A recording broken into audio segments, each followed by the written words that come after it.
Okay, so good morning, everybody. Good afternoon to all of you who are in India. This is Krishna Vedula here, and we have about 38 of you, so I'm glad to see such a good attendance. And we have with us, as you can see on the screen, Dr. Vijay Kanava, that some of you already know because he's been involved with many of our IUCEE activities right from 2008.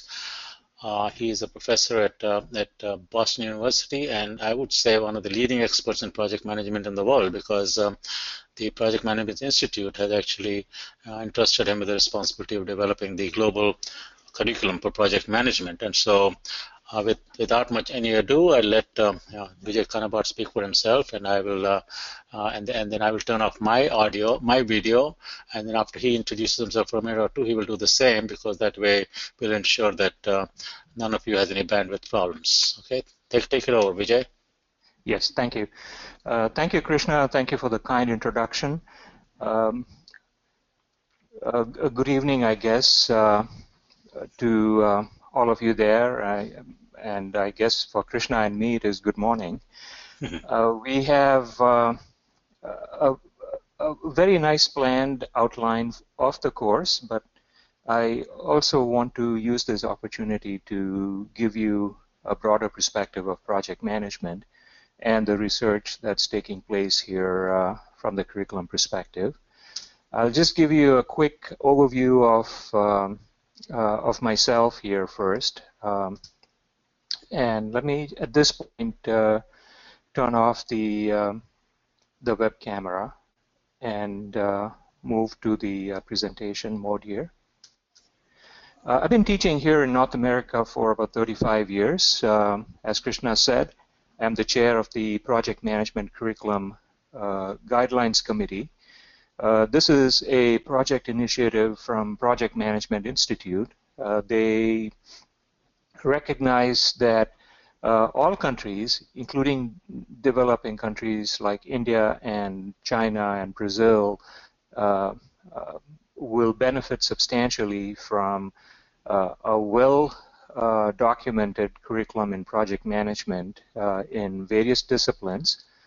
For example, engineering primarily in the case of India, but it covers computer science and it covers business, it covers other domains.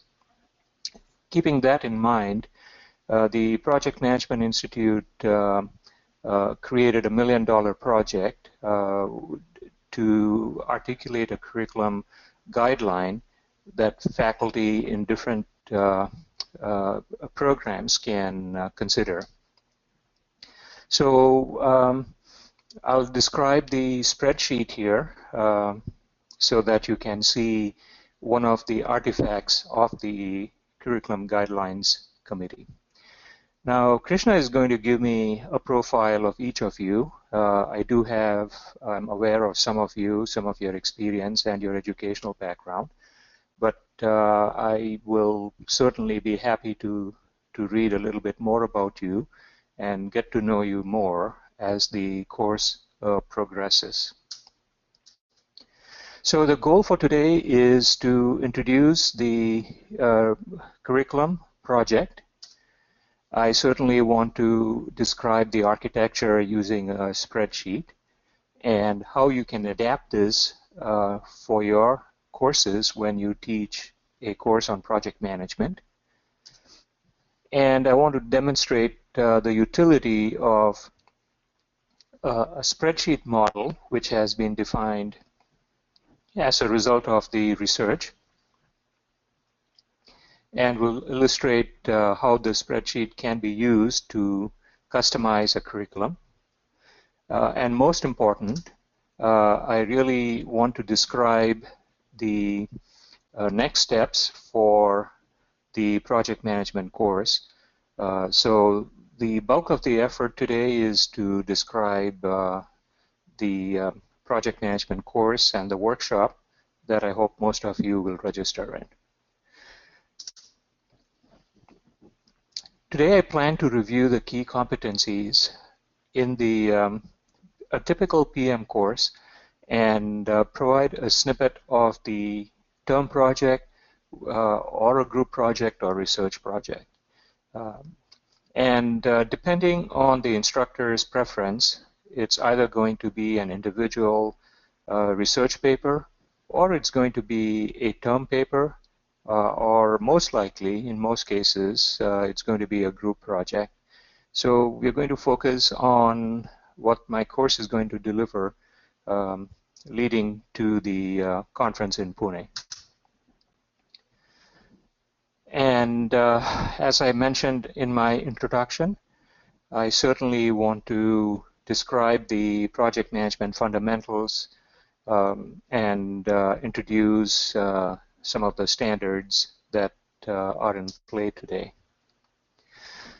The standard that I'll focus on in my course is going to be the Project Management Body of Knowledge. PMBOK is how it's commonly known, PMBOK. The Project Management Body of Knowledge consists of 47 processes. They range from initiating phase all the way to closing phase. And the bulk of the processes, as you can guess, deal with planning phase. So you have two processes that deal with planning, but the bulk of them, and two with closing, but the bulk of them are in the planning phase, and you have some in the execution and control, monitor and control phases. Now, a question that comes up quite early on when I teach a class, even in Boston here, is Professor, how does the how do these 47 processes map to agile software development? I'm in the IT sector and I teach IT, but the 47 processes seem to be more waterfall-like or more plan-based, which is the traditional life cycle. But my organization uses Scrum. Can you tell me if this is even relevant for me in my organization? So my reaction to that is take a look at some of the processes. They introduce tools and techniques, as you can see over here. All right, so you can see that we have a tool and technique called risk. We have a tool and technique called quality, and you have processes that deal with tools and techniques called cost. So it's very important to understand that at least 15 of the 47 processes deal with these topics. So almost a third of them deal with risk, cost, and quality. And whether you're using agile or traditional project management, you have to understand all these knowledge areas. So you have to understand how to manage project risk, whether you're using agile or not. As a matter of fact, agile does risk processes on a daily basis, so they certainly adopt risk. It's not like they're not interested in risk. So all of these issues will be described in the course as we move along. I'll certainly introduce agile software development methodology, and I'll illustrate how we can map them to the traditional processes such as risk, quality, and cost. Next, I plan to provide practical exposure in the course through the case studies and a term project. So this will be done in two steps. There will be a case study that we will try to understand from a workbook, which you will all be getting. And the workbook case study will be a good stepping stone for you to implement your own term project or a research paper. And that's a highlight of the course, where we are getting real practical exposure to the various dimensions of managing projects and teams, and certainly managing and planning a project. So it's going to be a very exciting course. It can be presented at the undergraduate level and certainly even at the graduate level. Next, I'll describe a little bit of the resources.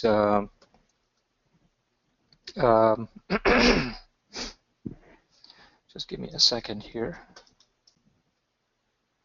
I'm going to describe the resources dealing with the course. There are two resources here. You have the workbook from my textbook with Dr. Roger Warburton called Art and Science of Project Management. If you're interested in the workbook, you should be able to see the details of that. All right, so what happens here is you'll all get a copy of the textbook for free, and you'll be able to download it from a resource if you're interested in it. But most of you should be able to get by with the free workbook, which we should be giving you. But a very valuable resource that you will be getting is a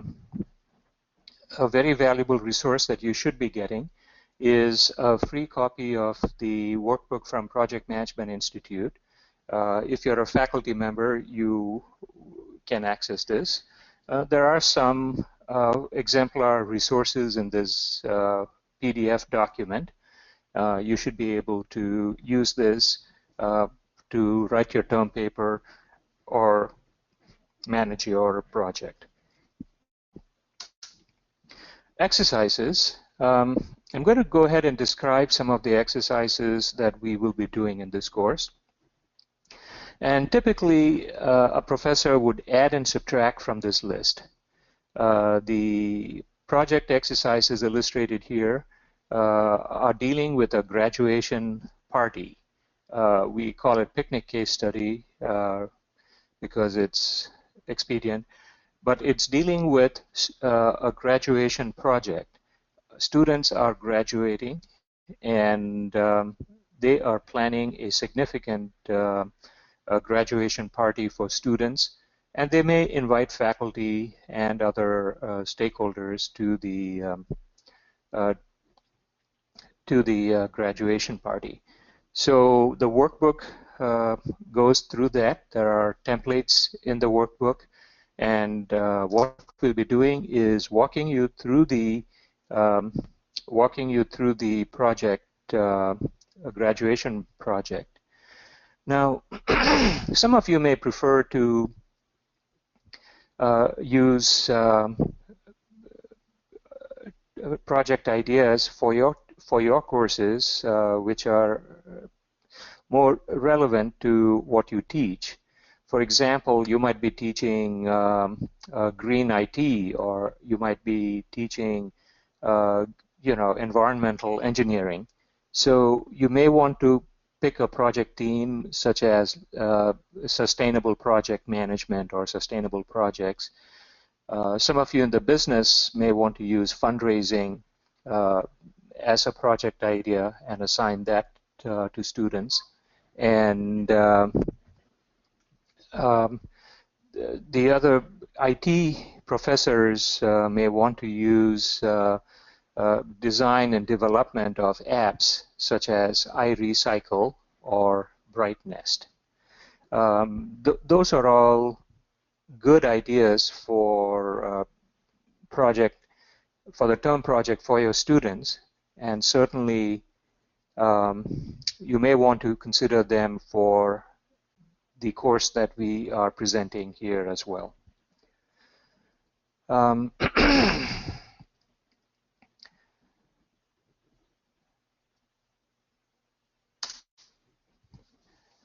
And the expectation is that people don't execute a project, but they simply plan the project. For example, you're seeing an example here, a clear example of a construction project called Finish the Basement. A lot of homes in New England area have extra space in the ground floor, which we call a basement. And it's possible for you to create extra livable space that out of that spare basement that we have. So what we will be doing at the start of the course is requesting all of you to turn in this particular project idea, and we will approve it before you move forward with your research project. Once again, the project idea will depend on your interests. They will depend on your domain that you're teaching.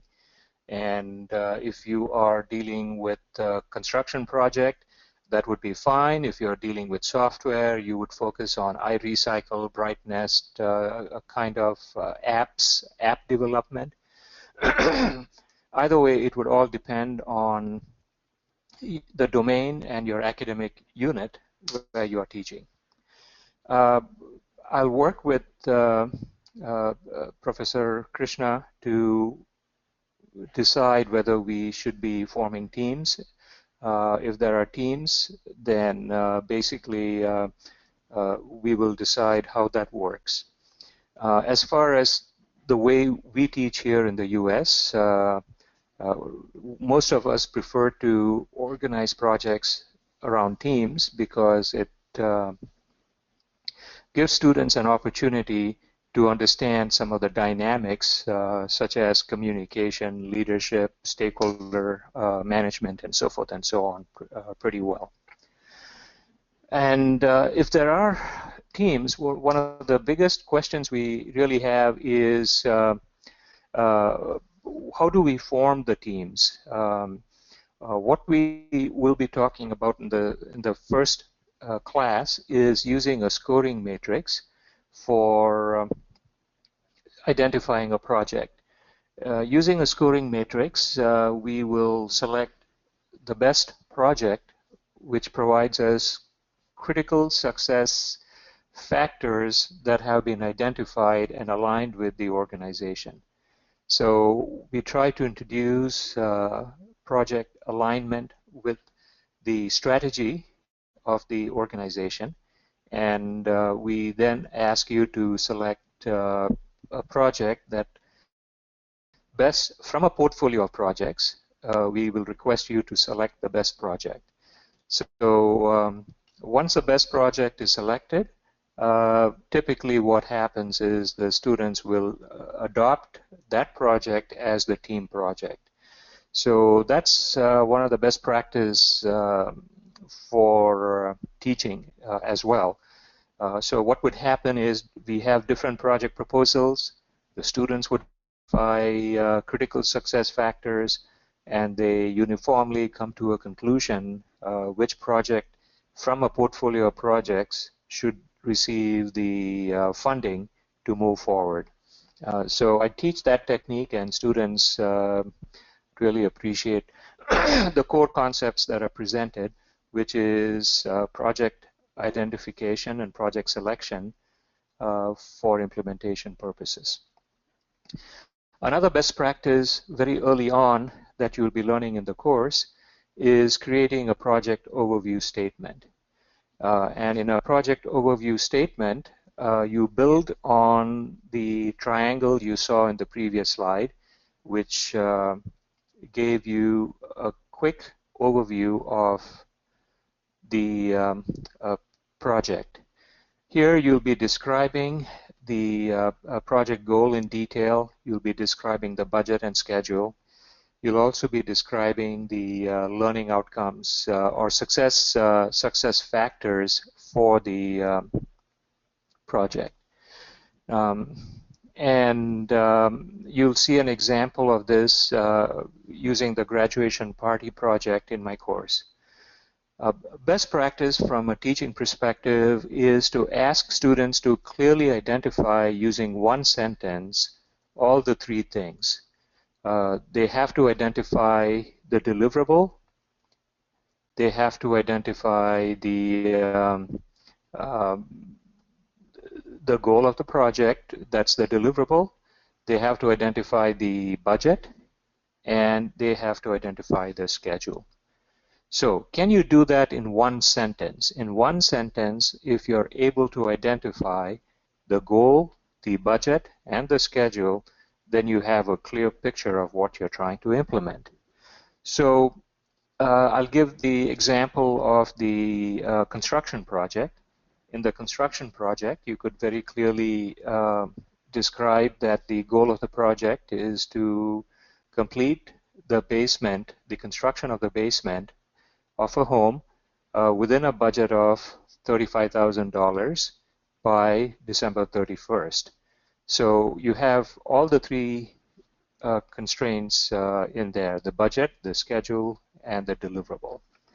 And the party project or graduation picnic project, you would say in one sentence, the project overview statement would have a clear goal, which would say that the project consists of organizing a graduation party for students of the program on May 15th, 2016, within a budget of $40,000. So once again, you have a clear statement, you have a budget, and you have a milestone. Now, this is very important in the early stages of a project. If you're not very clear whether you have a project or not, becomes very evident when people cannot articulate in a clear sentence what needs to be delivered. I'll give an IT example because a lot of you are familiar with the IT sector. So let us say that the marketing department is concerned about their existing IT system not being sharp. They blame the marketing information technology system, the marketing system, for the loss of customers.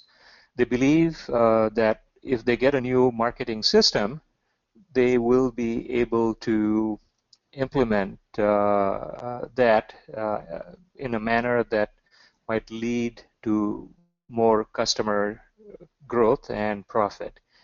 So really the question that begs is this one project, and what is the project? Very quickly, students who are familiar with project management will jump in and say, yes, it is one project, and the project is to implement a new marketing system within a budget of $50,000 by, let us say, December 31st, 2016.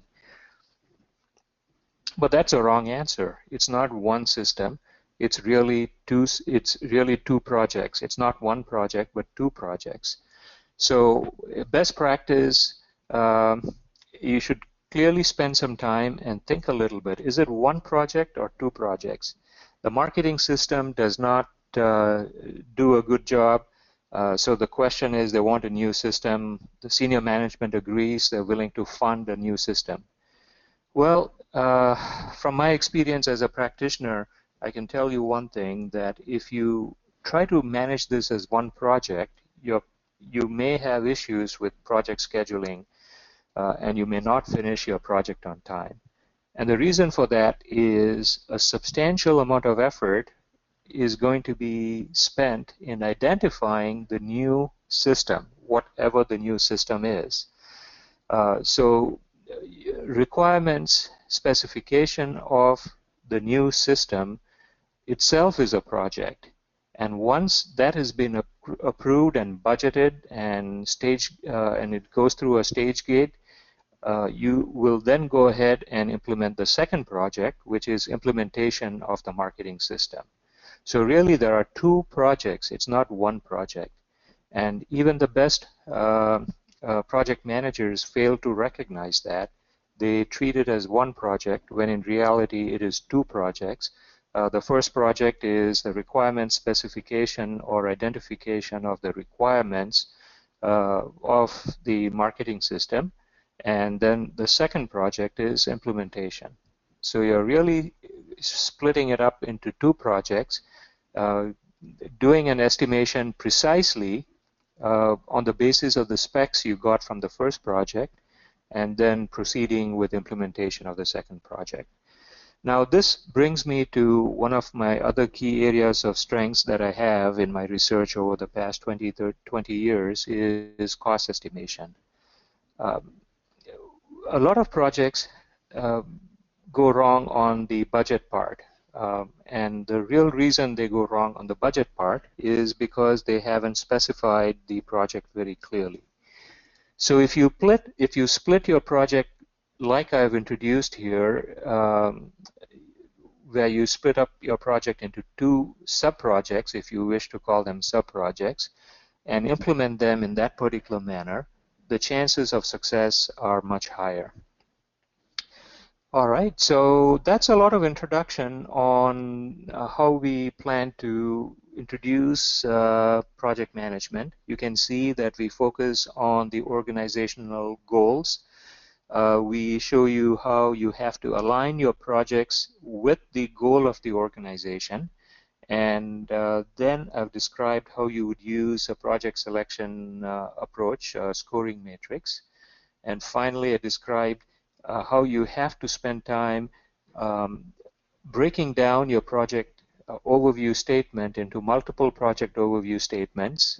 So you would end up having one statement that describes that the goal of the project is to narrow down the specifications or document the specifications of a new marketing system. And the goal of the second project is to go ahead and implement that as a system. So all of these are very important steps people should be implementing. You don't just simply jump into a project without substantial amount of effort being put in the front end. And even the most experienced project managers, and certainly students who don't have practical experience, will end up jumping into a project without trying to break it down into smaller pieces. At this point, what I really want to do is to describe the curriculum. Will we take a little break and see if there are any questions? Yes, yeah. Just take a couple of minutes. Okay, we don't have any questions, but I just want to interrupt here, and maybe you can also put on your video for a couple of minutes and sure. encourage participants. We have a good crowd of about 84 participants who have joined us. We had started with 30, but they all trickled in. So good to see such a lot of interest, and as all of you can see from this presentation so far, Vijay is really one of the world's best in project management, and he's an excellent teacher as well. And so I have not seen any questions yet. I'm sure people are still trying to digest what we're trying to do today. So I think I would encourage all of you to start texting comments, questions about what is being discussed and presented about project management itself and about the course that we are going to offer. And so one quick question a couple of questions have come, so let me start reading them out. Sure. Maheshwar J. Bhaye says, sir, you have explained the triology of project management. So that's all he has said. So we'll have to wait for more comments from him. Next question, of course, we'll answer eventually. Prasenjit Patil says, what will be the course schedule and time? I think we will internally discuss that and get back to you. So at least for now, those are the two comments. It takes them a little time to text stuff in, so we'll just wait for another minute or two and then go back to later. Yeah. So let me comment on the dimensions of project management. Really, I focus so far predominantly on the technical dimensions only. This spreadsheet, let me see if I can make it a little bit bigger in shape. All right, so what you can see is technical dimensions.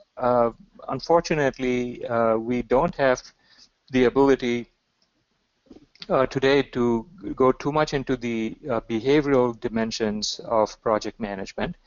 For example, leadership, team building, motivating teams, virtual project management, managing global project, and a very important one is ethics and professionalism, We had a research survey that we sent out to 3,000 professors all over the world, asking them what kind of knowledge modules need to be taught to students. And you're going to be surprised what they listed as number one. They listed ethics as number one, ethics and professionalism in project management as one of the key topics that should be addressed in any course within project management. So this is typically done as a case study. This can be done anyway.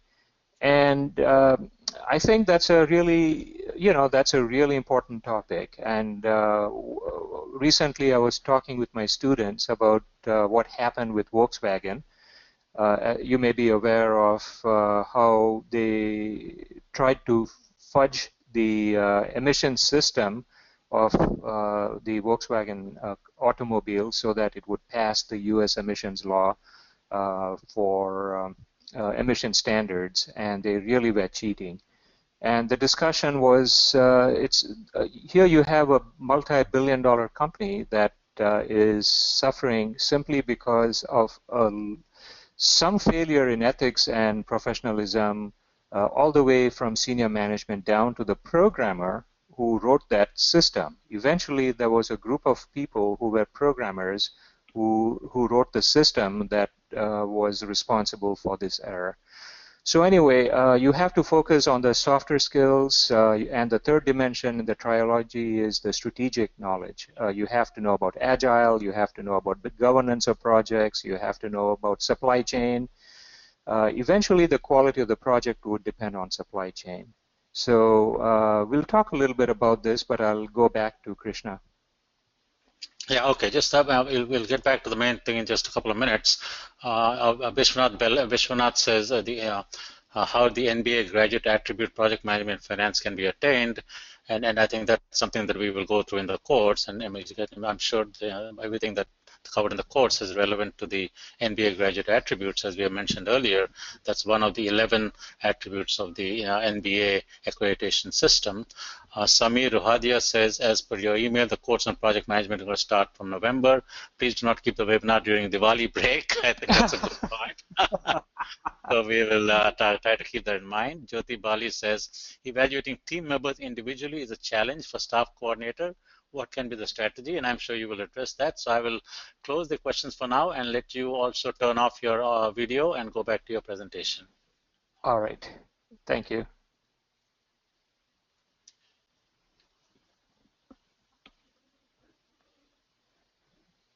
Okay.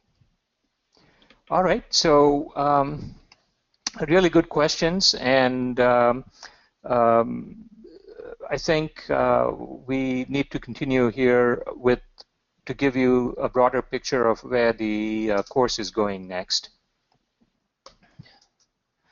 We'll talk a little bit about some of the softer skills next. The skills that we will be teaching would include project selection, which is a good timing for some of the questions you asked. You have to, in addition to ethics and professionalism as a core competency that we have to teach students, the faculty in the research survey identified the following key topics that we must teach. And again, this was all very surprising because the faculty certainly appreciate the fact that we have to be good at cost estimation, that we have to be good at risk analysis, we have to be good at planning a project and breaking it down into work packages. But very quickly, they seem to focus on the key competency that we should be teaching students. And the key competency would be topics like leadership. What is leadership? How do you go about leading a project in an organization where you may not have the power? Power is a big thing in in any organization, if you have power, you then have the resources that can help you succeed. If you don't have power, you don't have the resources. Now, so if you're leading a project, it's very important for you to have some power. And typically, a project manager does not have power. And part of the reason for that is they are sitting in a functional structure, or they are sitting in a structure where they're in weak matrix structure. So in this course, we'll describe how leadership and power issues can be handled. Which brings me to the last topic on this list here, which is political and cultural awareness. Politics is generally there in any organization, in any project.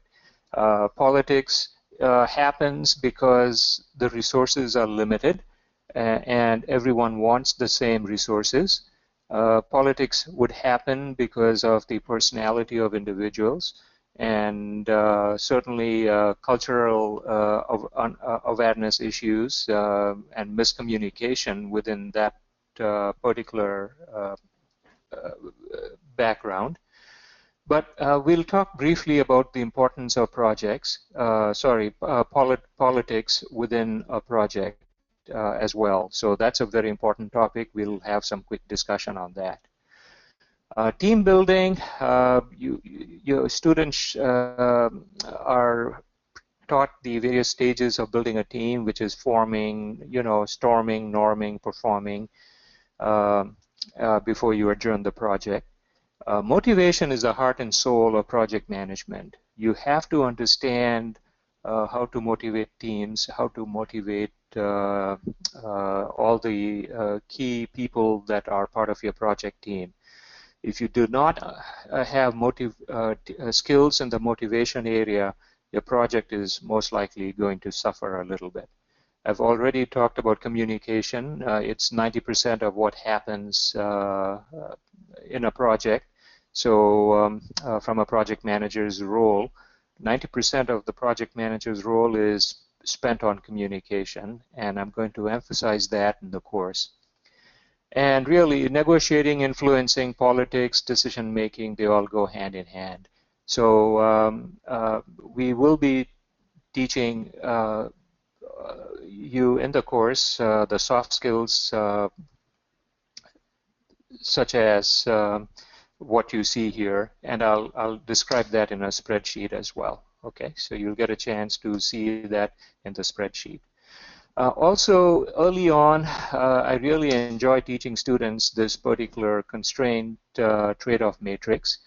We try to ask people we ask our sponsors, you tell us what is really critical to you. Quite frequently, we jump into a project without understanding what our stakeholders want. What does the stakeholder want? Certainly, they would want schedule, cost, and quality, or performance. They would want all of that. But it would be nice to read their mind and find out what they consider as critical. What do they list as most important or must have versus nice to have?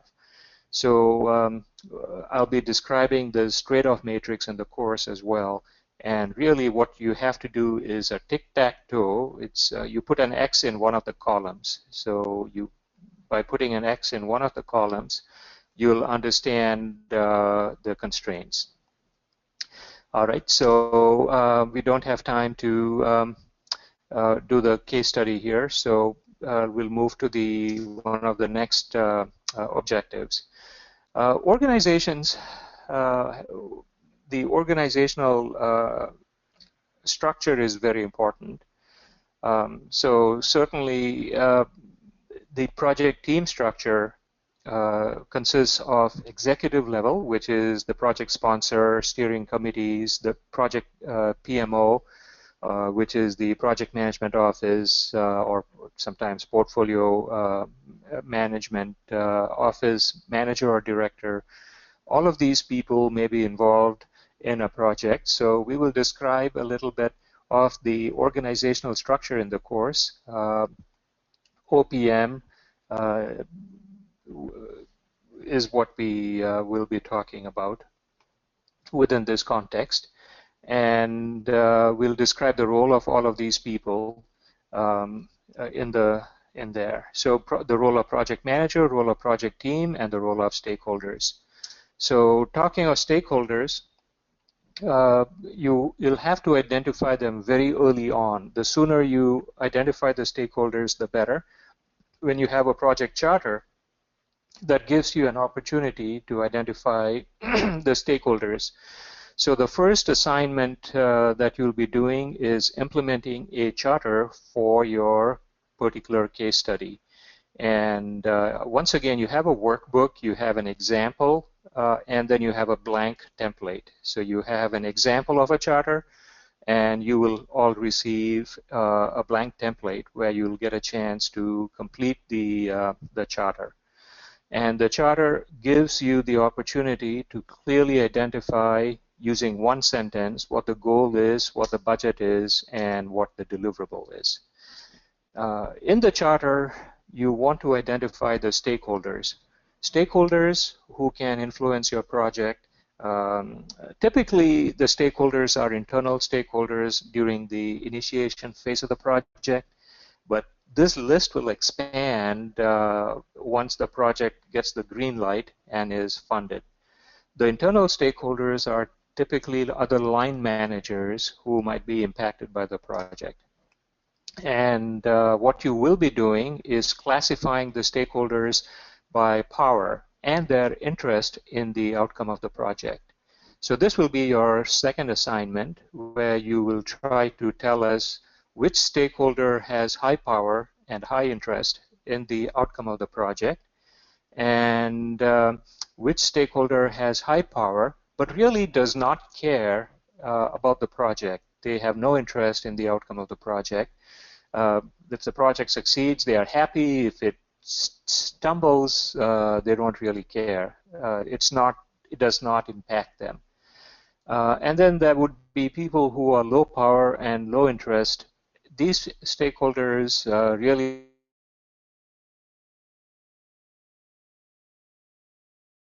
may not have power, but they have high interest in the outcome of the project. So really, we are going to ask you to focus on those who have power, who are impacted by your project, and who have high interest in the outcome of your project. So we will be focusing on these three dimensions in our course within our project. Next, we'll take a look at the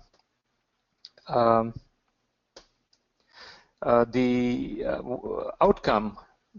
Now that you have identified the stakeholders, you will be telling us what is the interest for the particular stakeholder. What do they want?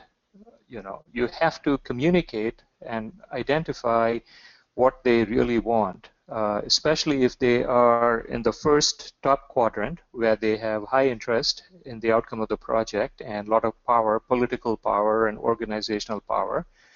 You need to understand what their interest is within the outcome of the project, and so that you are very clear up front. And at this point, the next assignment you'll be working on is clearly defining your scope statement. A scope statement gives you a chance to clearly document the project outcome, the specifications in some detail, and you'll identify what is within scope, what is out of scope, what assumptions are being made. If it is an IT project, most likely I'll encourage you to think a little bit about Agile as your project lifecycle, as the processes that you will be implementing. Here in the US, a lot of the projects are mixed. They have started demonstrating some of the best practices of agility within traditional project management. And I hope to describe that particular concept here in the project lifecycle. Regardless, I strongly encourage you all to understand the key topic of project work breakdown structure. So this is a favorite topic of mine. We'll be describing how you would break the project down using something I call Rule of 40. Rule of 40 is break a task down if it is more than 40 hours. So if something is 40 hours, you'll break it down into smaller component. More than 40 hours, you break it down to smaller packages. So we'll be talking about the rule of 40 when you create a work breakdown structure. So for example, if finishing the walls is, let us say, 3 weeks or 2 weeks worth of work, let us say it is 60 hours, you would want to break finishing the wall down into, insulating cavities 10 hours, hanging the sheetrock 5 hours, hire a plasterer who is going to plaster the wall, 2 hours to hire them, plaster the walls 8 hours, paint the walls 8 hours. So you can see I've broken down this finish wall task down into smaller by using the rule of 40. So you're going to see an example of work breakdown structure. And the lowest level is called a package. Insulate cavities, hang the sheetrock, all of that. And typically you would have activities, you would use the rule of 40, and now you would have a really good estimate of size for doing the job. And pretty soon you may want to create a resource breakdown structure. When you create a resource breakdown structure, you're allocating the resources to different tasks. And for example, if it's an IT project, you would say we need 1 business analyst, we need 3 systems analysts, we need 4 programmers, we need 1 QA person. You would break down the activity by that. Talking with your stakeholder, you will try to identify the milestones. What needs to be completed when? What are the expectations for the project? What should be completed by what date? We will be using a scheduling tool. If you have access to Microsoft Project, you'll be using that. Otherwise, we'll be showing you other tools that are web-based, which you will use to enter your schedule and possibly identify a critical path. So the critical path comes out of networking your activities and identifying what happens when you have 1 resource, 2 resources, 5 resources. And finally, on the topic of scheduling, I'll be teaching you how to compress the schedule. If you look at your milestones and you find that you really can't complete the project in a timely manner, you have to optimize your schedule. You have to use techniques like fast tracking and crashing and compress your schedule. A favorite topic of mine and all the students in the course is risk analysis. Students absolutely love this topic. They create a risk register like you see here. They identify risks using the traffic light approach, red, orange, and green. The red risks need to be mitigated. I also focus on good risk management. They're called good risks. You see an example of that at the bottom. So this is a very important topic for project management. And really, quality and performance can't be sacrificed. You can sacrifice a lot of things, but you can't sacrifice quality. So we focus on quality metrics, which can be used to measure quality. We focus on plan, assurance, and control. And then in a slide, we'll talk a little bit about HR, acquisition of staff. They could be contractors. And then when would you release the contractors? Any regulation policy, all of that would be taught. Communication planning deserves a lot of attention. A lot of people put time and effort in the schedule planning using the work breakdown structure, like I showed you for the construction project, but they do not put in the same amount of effort in creating a communication plan. Such projects are going to be challenged. If you do not put in time and effort creating a communication plan where you identify the message where you identify the audience and how you plan to communicate with that audience, and you clearly document the frequency of communication, your project is going to suffer. You can bet on that. As a matter of fact, the case study I'm going to be about, you will see how the projects that succeed have succeeded because they have a good communication plan, and projects that failed have failed because they had complete communication breakdown. So show me a project that succeeded, and I can assure you that there was a good communication plan which was designed by the project manager and implemented by the project manager. Cost estimation, as I mentioned earlier, is a key research area of mine. We focus on different ways to estimate costs, top-down approach, bottom-up approach, and you will be creating cost estimates using all of them. So this is a key topic which will take several sessions. Several slides. Bottom up, you can see this gives you detailed estimates for the same thing. Now, once your project is ready to start, you have to budget them. You roll them up in a time-phased manner, as you can see here. Once you have a time-phased budget for your project, you are ready to use a technique called earned value analysis, which is a required standard for contracts here in the U.S. The U.S. government requires earned value reporting and earned value analysis. So we'll talk a little bit about earned value analysis within the context of project execution.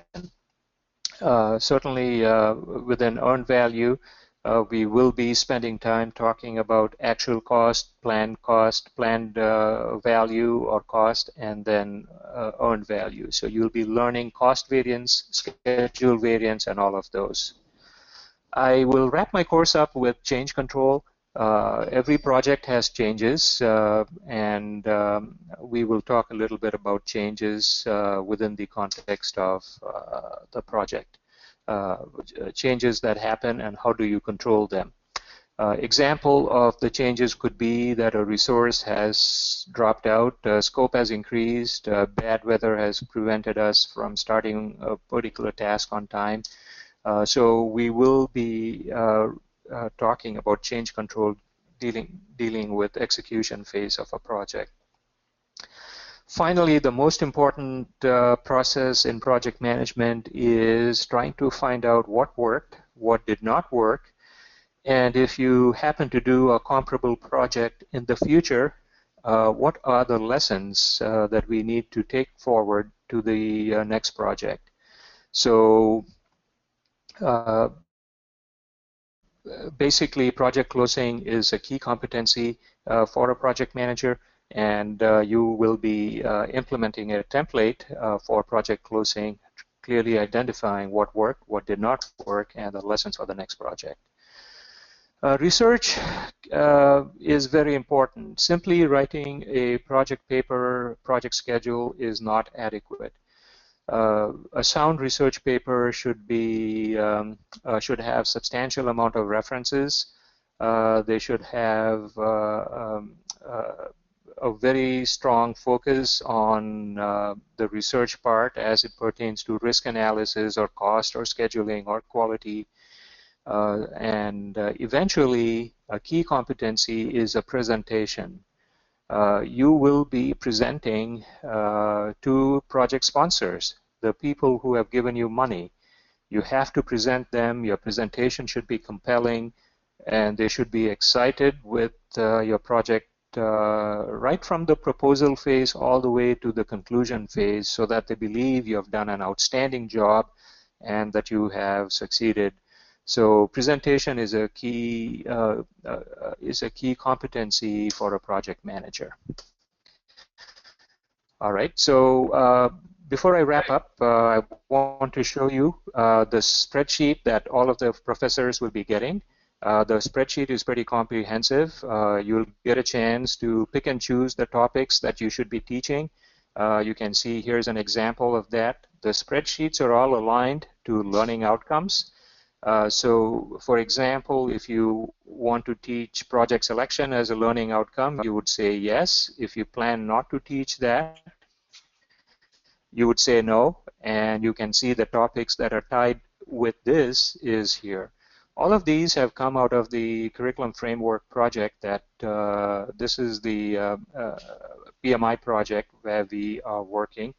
And you have substantial amount of details here for each of the various topics. You have 90 learning outcomes, and each of the learning outcomes have evidence of learning or transferable skills that you need to focus on. For example, critical path is a competency, or constructing a schedule is a competency.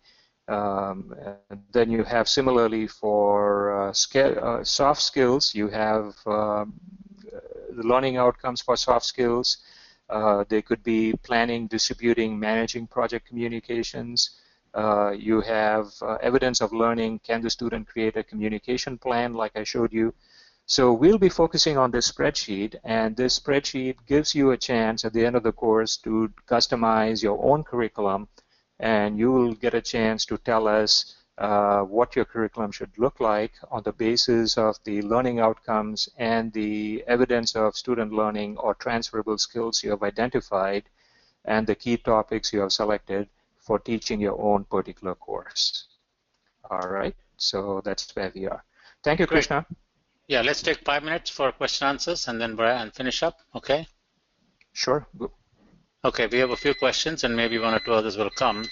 One is a question about from Keshav Pandya. It says, does the course contain any software knowledge? If yes, provide the details. I think you might have answered that question already, but I'll read another couple of questions and you can respond. Jyoti Bali asks, guidelines required in designing the rubrics for measuring the outcomes of the skills of the students pertaining to project management. You have mentioned a little bit about that in the slide, in the Yes. spreadsheet that you just had. So just comment on those two, and then we'll go to the next two questions after that. All right.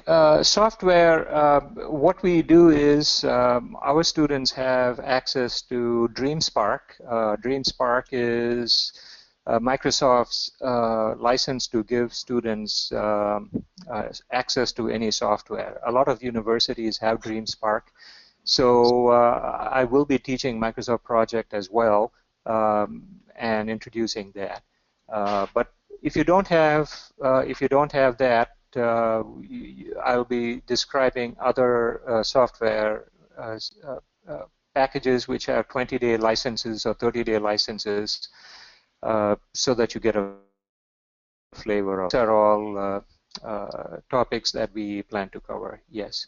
And Krishna, the second question was on about assessment, designing rubrics for assessment of the students, yes, what they have learned in each of the learning outcomes.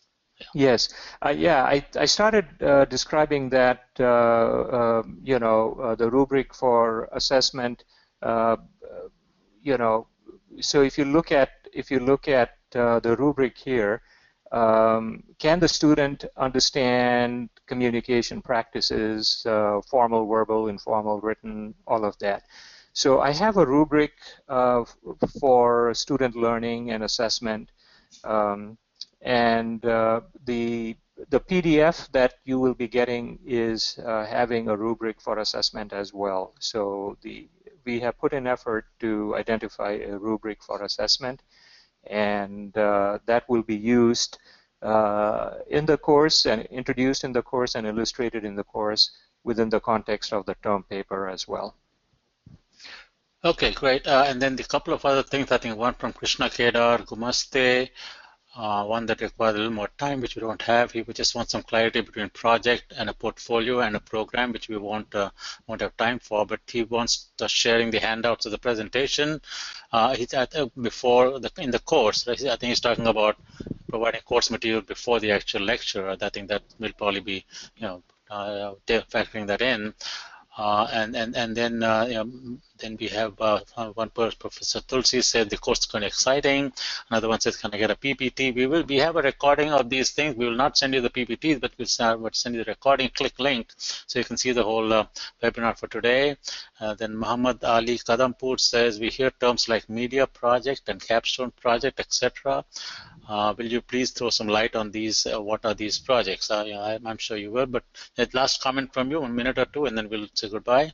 Go ahead, Vijay. Yes.